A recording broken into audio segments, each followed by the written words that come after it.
This is John McAllister with the Coach's Corner, all a part of the McAllister Scouting Report. And today my guest is Doug Phillips, the head football coach at Youngstown State University. Improved. They only won 3 games, but they play in that tough conference, Missouri Valley, and the last game of the season they won and beat the 15th ranked team in the FCS. So I asked Doug to talk about all different kinds of things and talk about Youngstown State University as well. But he dips into the transfer portal and talks about what he expects from recruits to come to YSU, talks about YSU. Thank you. Sit back and enjoy the podcast.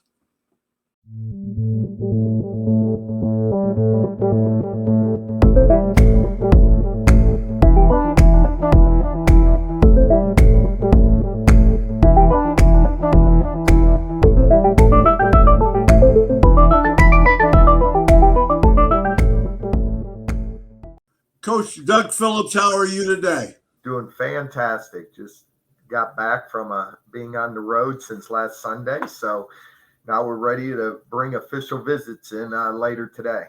Official visits. Tell me what an official visit is. Well, it's the first one we're having here at Youngstown State in my time, because in COVID, we weren't even allowed to bring guys in. But it's an opportunity to bring the guys that are committed to Youngstown State or guys that we are really interested in signing on December 15th to be able to come visit campus, stay on campus, and official to unofficial. Official means we can pay for it. So we can pay for their hotel. We can pay for dinner, breakfast, lunch, dinner, Sunday morning breakfast. We can pay for their mileage to get here. Okay. FCS, if we fly them in, we can pay for them to fly in, so. Really? Yeah. Wow.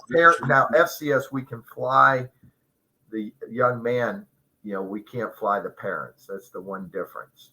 They'd have to pay their own way.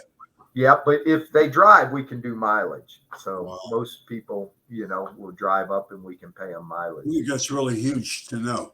Yeah. Okay. That's really good. That's why I asked you about official visits and 2 days and 3 days, or how long is it?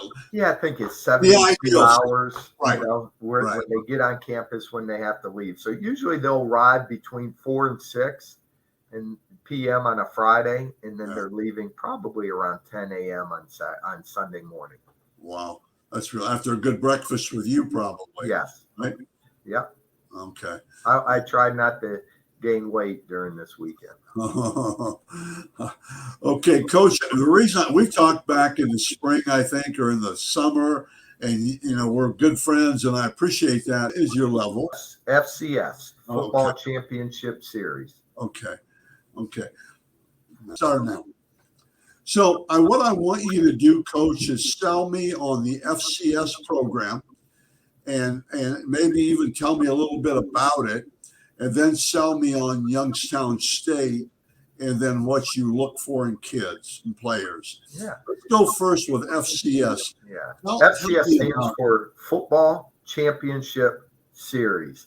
So FBS is Football Bowl Series. So most teams in FBS, if they win 6 or 7 games, go to a bowl game. And then every year is probably the same 4 teams playing for a national title in a playoff series, except, Cincinnati's trying to break in and break that.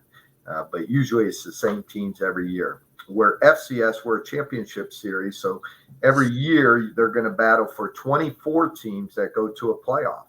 So we'll play 11 football games, and then they decide, there's automatic bids by league championships, and then they fill out the field of 24. We play in the Missouri Valley, which is the SEC of the FCS. So out of those 24 playoff teams this year alone, 6 of those teams are from our league. A 6-5 Northern Iowa made the playoffs ahead of maybe another FCS school that had 9 to 10 wins, knowing the respect that they have for the Missouri Valley, that they put 6 teams in there. And, this weekend, they had the first round last weekend. This is the second round this weekend. And they'll have a championship game in January that will crown the FCCS champion. And usually, I think it's like the last 9 out of 11 years, the champion comes from the Missouri Valley, which is our league that we're in. The difference between FCS, FBS scholarship-wise, FBS, you get 85 scholarships, fulls.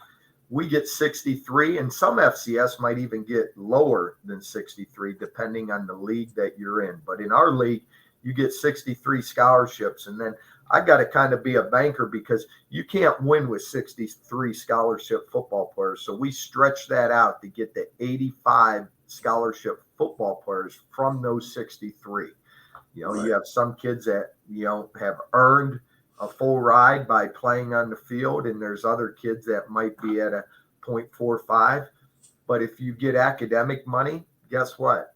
The school pays that part of the scholarship. So we could have a young man where I pay half of it and the school's paying half of it because he has merit money out there. Obviously, huge to get pretty good grades. And let's add one more thing to that. We're talking academics, and I don't want to get into this. Boy, you got to study. You got to give me help. Everybody knows that. For heaven's sakes, that's my late grandma knew. My late mother knew that. Anyway, real quickly, tell me your opinion of the freezing the SAT and the ACT scores. I mean, I don't know. It's temporary, but I don't know. Do you like that idea, or mixed emotions, or what? Well, here's the trouble. At our level, we need those test scores because those test scores could mean you're getting an extra 2,000 of merit. You're getting an extra 3,000 of merit. You're getting an extra 4,000. So, funny you say that. On our official visit this weekend, we have a couple of young men that are taking the ACT on our campus. Why? Because they're 3.7 grade point average in high school. So they're going to get so much money for having a 3.7. But again, you take an ACT and all of a sudden you get a 22, you get $1,000. You get a 25, you're getting $2,000. You get a 27, you're getting 3. And that now saves money for us athletically that the school is paying for it. So we tell our young men that are committed to us, go take the test.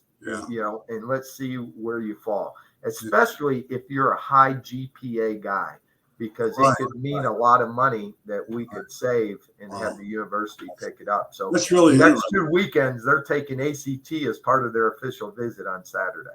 And there's really no loss if they don't do well, or if they're to their expectations. Yeah. They still have to have a 17, or does that graduate go up as the score goes up, or is it? Yeah, it's based on, when you go for merit and you're looking for merit at a university, it's going to look at your GPA and it's going to look at your test score. And there's 2 different things that they gauge that they can give money for merit. And merit's very important to us. If I got a left tackle, let's say I got a starting left tackle and he's a 0.35. That means I'm paying for 0.35, meaning I can take 0.65 and go find 2 more linemen because he's getting everything else picked up by the university. Right. So that's important to us. Sure. Well, plus I think real quickly, the ACT, I see both sides, but the thing I like about it is I think colleges need smart football players. Mm-hmm. And I think the ACT, now not always, because there are non-test takers, and my youngest son was one of those, and but I think it's important, and I think that gives you an idea.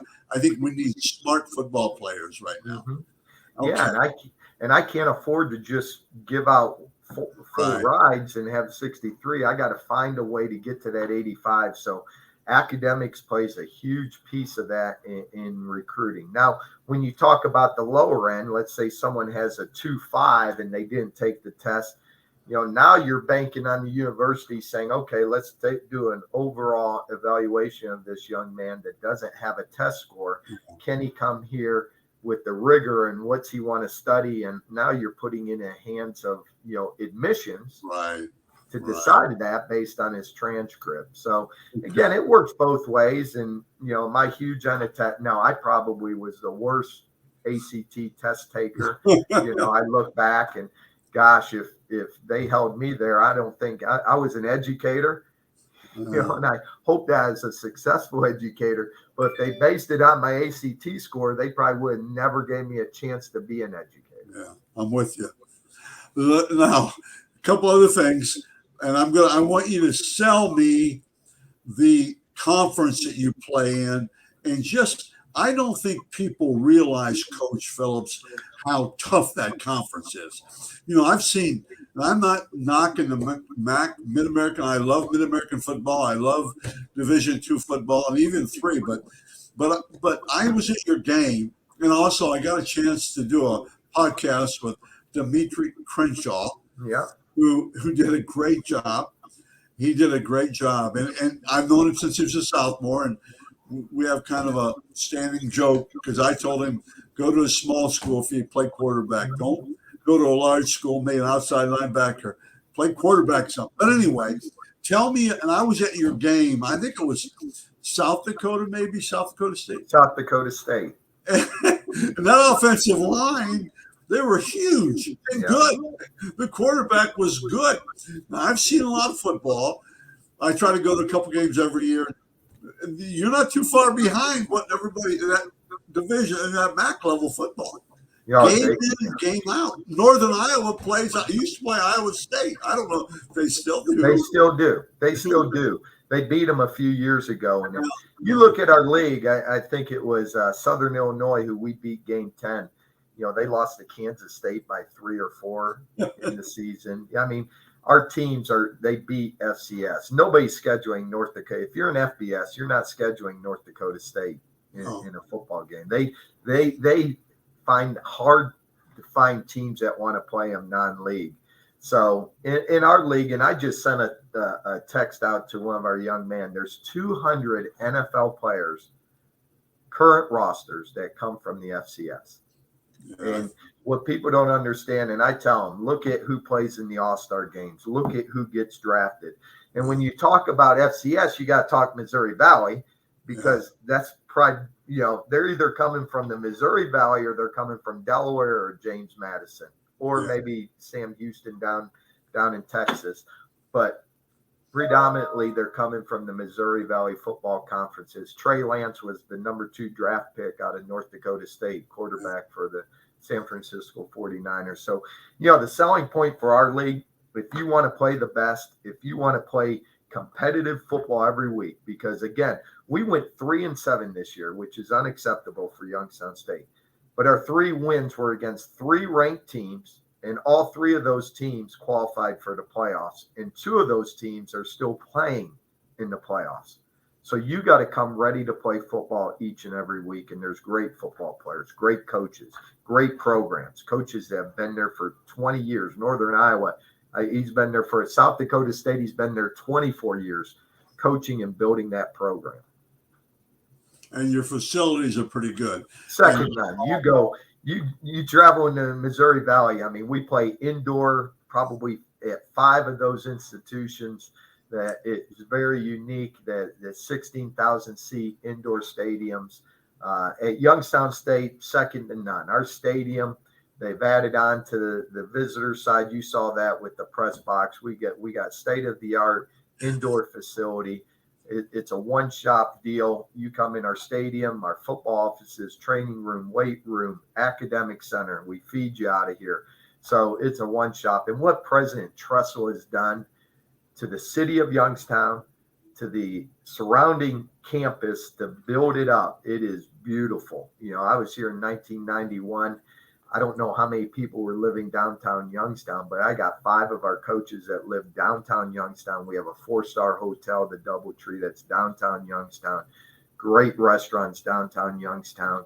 And really, our university is growing right through the downtown area. The concert venues, everything like that. And I give credit to our trustees, to our AD, to President Tressel for raising, I think, over $160 million to make sure he could do all those things. the story on that, I remember the first time I went to Youngstown State, and all you had, I mean, it was to see high school games because they played on Thursday night, I think. And I came there. It was a Thursday night game with the city schools, I'm pretty sure. But anyway, I said, "Holy cow! Look at this!" Now you didn't have there was nothing on the visitor side. There was no indoor facility. There was no soccer. There was no anything like that. But I just was amazed at how big that stadium on one side was. Yeah. And then every year I go, then I miss. Now you have the visitor side. I said, "Wow, that's really good, man." Next time I go, you have the indoor facility. I said, "Man, that's really good." And you just keep getting bigger. Now, I used to have to sprint across the parking lot to the stadium on that street right there. Now I think you have that broken down, so it's right in front of the stadium. It's different. I don't have to worry about getting hit by a car or anything. No. It's just amazing, Coach. And I'm sure Coach Trussell was involved in one Coach Trussell joke, and this is when he was at YSU, when he was a head coach at YSU, winning national champions, and he said, "We can't get kids from to go. They want to go to Marshall because it's a scholarship. I mean, it's a 4-year scholarship, or it's a And he said, "We can't get those guys to come here. We win national championships." Exactly. So I think it's getting better. I think I think that's getting a lot better. But let's talk about the transfer portal right now. As much Coach Phillips as you can say. And tell me about that. I mean, I'm not joking. You know that. No, I know. It's crazy, and you got to adjust with times. I mean, you look at this week just on the coaching changes, and I mean, it's a business. I mean, with NILs, transfer portals, coaching changes. I mean, it's crazy. I went on the road this week, and never in my life are you recruiting at colleges, and you're recruiting at colleges now. Kids that are in the portal. The portal probably has 4,000 student athletes in it, and it grows every day. Now, I would love to see the statistics of how many of those kids land and they go somewhere. But in today's world, you better be able to adjust to it. And, you better, number one, you better recruit your own players. Right. You end your season. The meetings the next day and the next day after that are probably the most important meetings that you're going to have, because you got to know what your kids are thinking, because, when they go home for Thanksgiving, they go home for Christmas, there's a lot of people in their ears telling them what they think they should do. So you got to you got to have a great relationship with the players you have that you want to be able to retain and develop.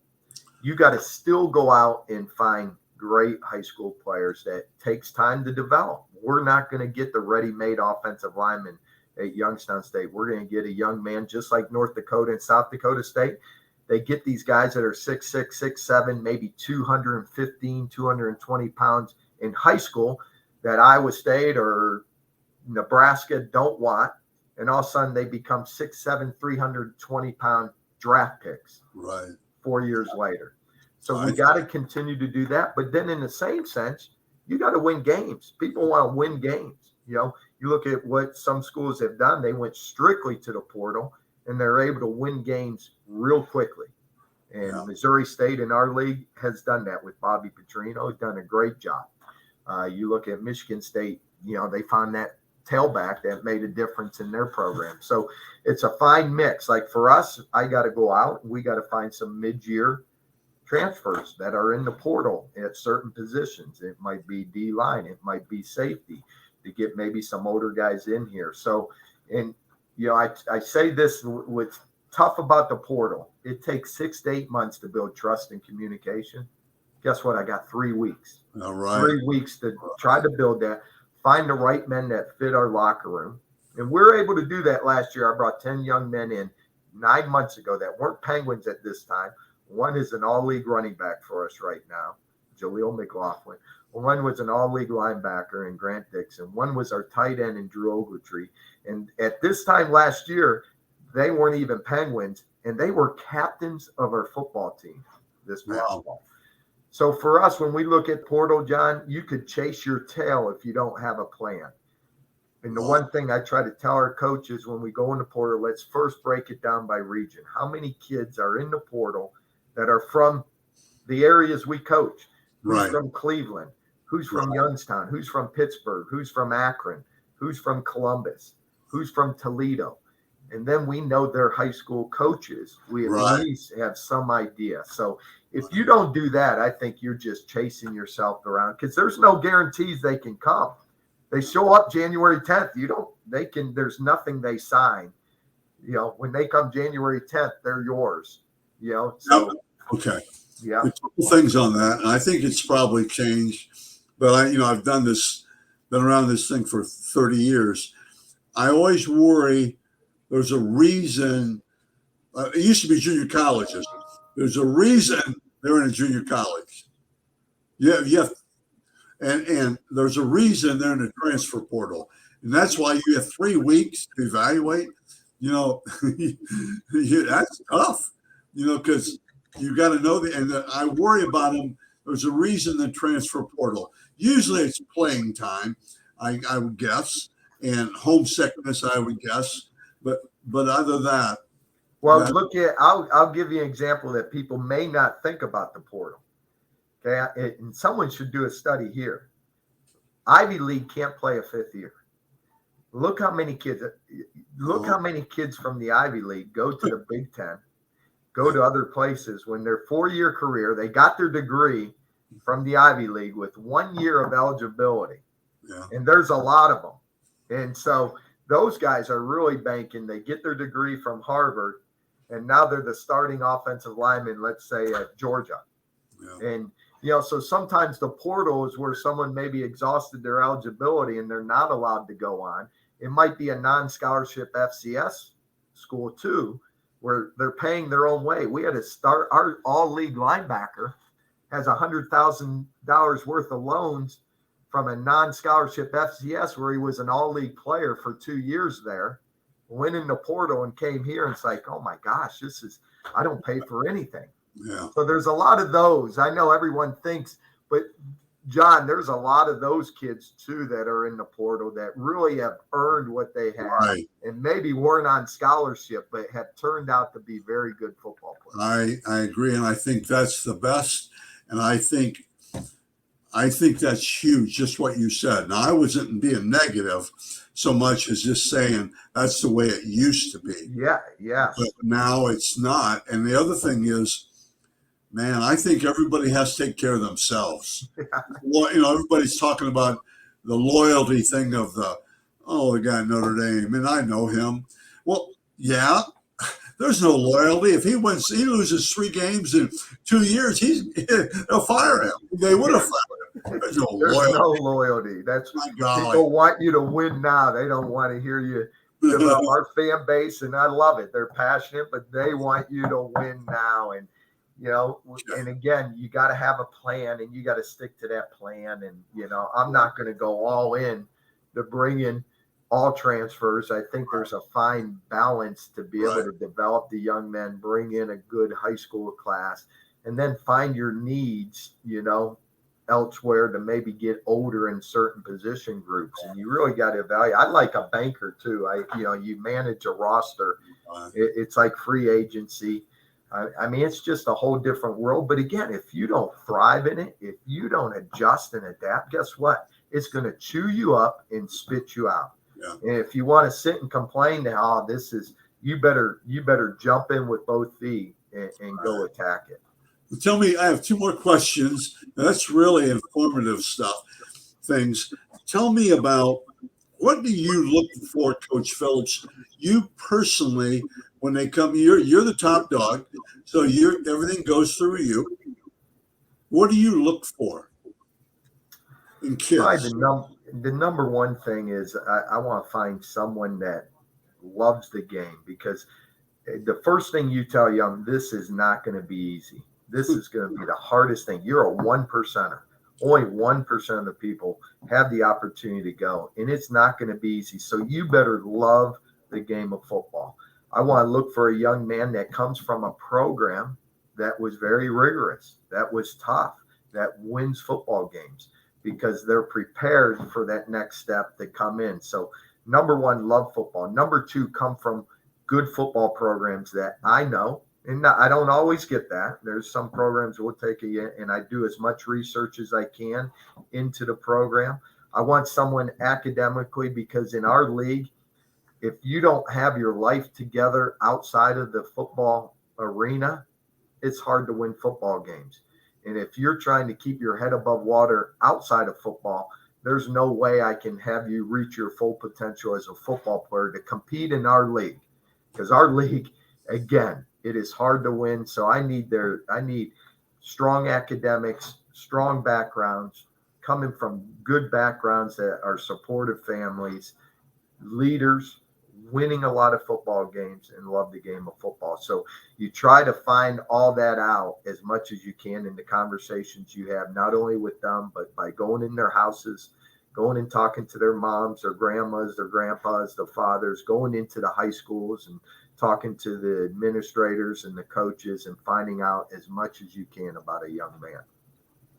I totally agree. And I always like you were talking about love football. You know, there are a lot of people, players, prospects, coaches that like football. But not gonna make it. There's a heck of a difference between liking and loving. And my golly, even in the, I don't want to get into a sermon here, but even in the real world, I mean, I love what I do. Now, if I like what I do, I'm worried about getting there a little bit. I got to get back, but yeah, I love what I do. Well, and the love part is we only play 11 football games. Yeah. Football is not like any other sport. You don't play it all year long. So to love it means you love the process. Yeah. You love the process of the off season. You love the process of getting up and doing the weight room, the mat drills, spring football, the training, because you train 355 days a year to play a guaranteed 354 to play a guaranteed 11 football games. So when I say love, you got to love that. A lot of kids love the game. Well, guess what? You only do that 11 times a year, guaranteed. The other times, you better be working to get yourself to get stronger, faster, better, academics, all those things. And that's what I mean by the That's what you will love football then. Mm-hmm. Gosh, you scare me. You're getting like Coach Trussell too much. Too philosophical, I think. No, I'm joking with you. Coach Phillips, I really, we've been good friends. I really appreciate this time. I try to keep it to 20 minutes. We're at 28. It just goes so fast. It does. It's so informative. Doug, I really appreciate you coming on, okay?